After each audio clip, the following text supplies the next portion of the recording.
Comment l'agent immobilier trouve ses clients? Bonjour monsieur. Écoutez, moi j'ai pas le temps, je dois vendre dans ma maison, elle vaut 2 millions.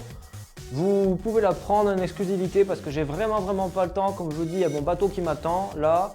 Elle vaut 2 millions, vous la mettez à 10% moins cher ou même vous pouvez la brader si vous voulez, je m'en fous. Il faut que vous vendez vite et vraiment je vous la donne en exclusivité parce que je le répète, hein, j'ai pas le temps. D'ailleurs, je vous connais pas mais on s'en fout, vous vendez vite. Hein. Ok monsieur, ça vous va? Allez, c'est bon, ça me va moi. Allez, ciao!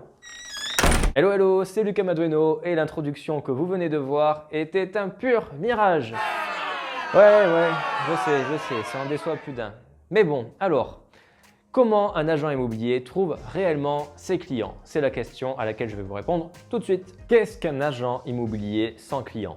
Eh bien, mais pas grand-chose, hein, faut dire ce qui est. Sans client, vous n'aurez aucun bien à vendre, à louer ou à présenter. C'est vraiment la base du métier et vous devrez de constamment en chercher tous les jours. Si vous désirez faire un métier où votre clientèle vient à vous sans faire le moindre effort, vous allez tomber de très haut avec le métier d'agent immobilier. Bien que l'expérience et les recommandations feront que vous aurez petit à petit des gens qui viendront à vous directement, au départ, il va falloir aller les chercher, ces clients. Au début, vous demanderont de partir en quête constante de ceux-ci, mais surtout de différentes manières possibles.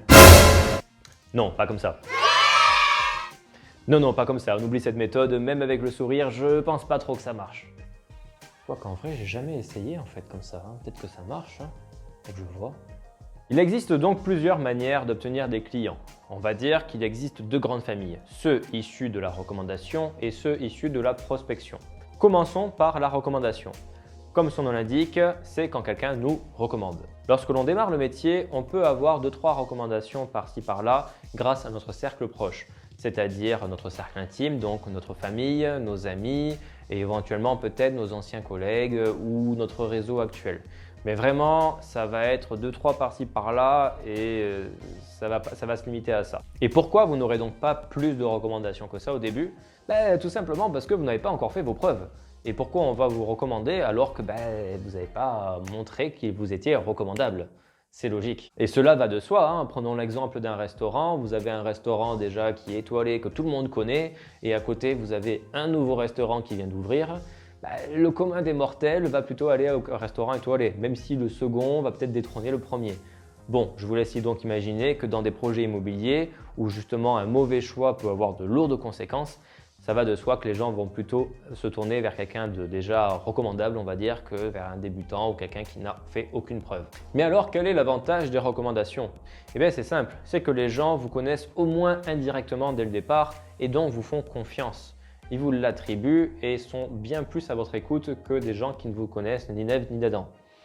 Donc avec eux, ça sera un petit peu plus facile de vendre car vous arriverez à avoir un terrain d'entente bien plus rapidement. Et pour avoir beaucoup de recommandations, il va donc falloir faire beaucoup de ventes, beaucoup de projets réalisés et bref, montrer que l'on travaille bien avec les gens de l'autre famille de clients, à savoir ceux issus de la prospection. La prospection, c'est aussi ce qu'on appelle plus communément la lead generation. Bon, en vrai, cet accent anglais, on le fait pas à chaque fois, hein. On dit toujours la lead generation, mais bon, c'est un peu pour faire genre là. Cela représente la majorité des clients que vous allez avoir lorsque vous allez commencer le métier. Cela est certainement la chose la plus importante de l'agent immobilier, car faire sa lead régulièrement lui permettra d'avoir constamment de nouveaux clients. Ce sont ces contacts qui nous nourrissent et nous permettent d'avoir de nouvelles affaires. Pour cela, les moyens ne manquent pas, heureusement, et il faut savoir jongler habilement entre eux pour faire des rencontres de tout genre et de tout horizon. Vendeurs, acquéreurs, commerçants, professionnels liés à l'immobilier. Bref, l'agent immobilier se doit de faire plein de rencontres comme ça pour agrandir son portefeuille de contacts. Cela représente la partie la plus importante, la plus conséquente de notre travail et beaucoup de gens la négligent malheureusement, ce qui fait de mauvais résultats.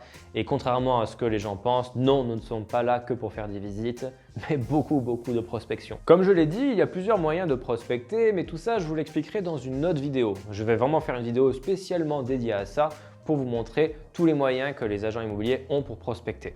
Enfin, il faut aussi faire la différence entre prospect et client. Un prospect, c'est quelqu'un que vous rencontrez, avec qui vous parlez, vous avez déjà un premier échange. Un client, c'est vraiment quelqu'un avec qui vous avez un lien déjà établi avec lui, c'est-à-dire vous démarrez un projet ensemble.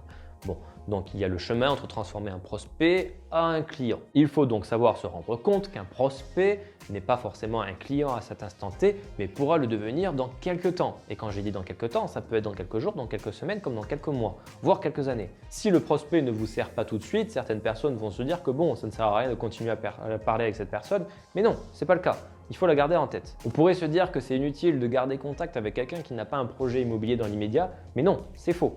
Il faut vraiment construire cette notion de confiance entre vous pour que justement, quand la personne aura un projet immobilier ou quand elle-même aura un proche qui a un projet immobilier, elle pense à vous et pas à quelqu'un d'autre et surtout pas votre concurrent. Et c'est pour ça qu'il est intéressant et important de classer ses clients en 3 catégories distinctes.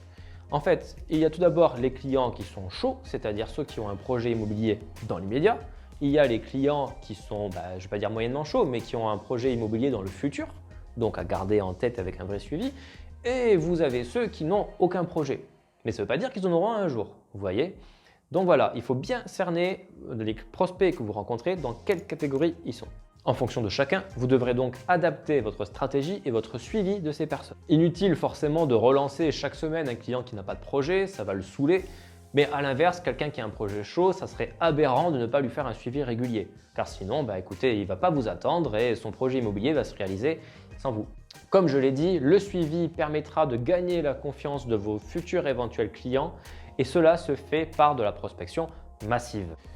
N'oubliez donc jamais que ce sont vos clients qui vous font votre chiffre d'affaires. Sans eux, vous n'êtes rien. Négliger votre lead generation, c'est négliger votre salaire et votre avenir professionnel.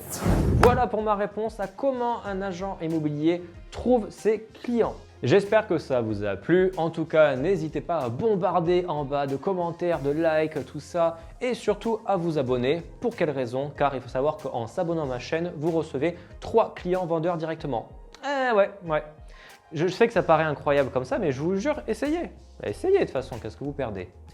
Bref, sur ce, je vous dis à très vite dans la prochaine vidéo. Ciao, ciao!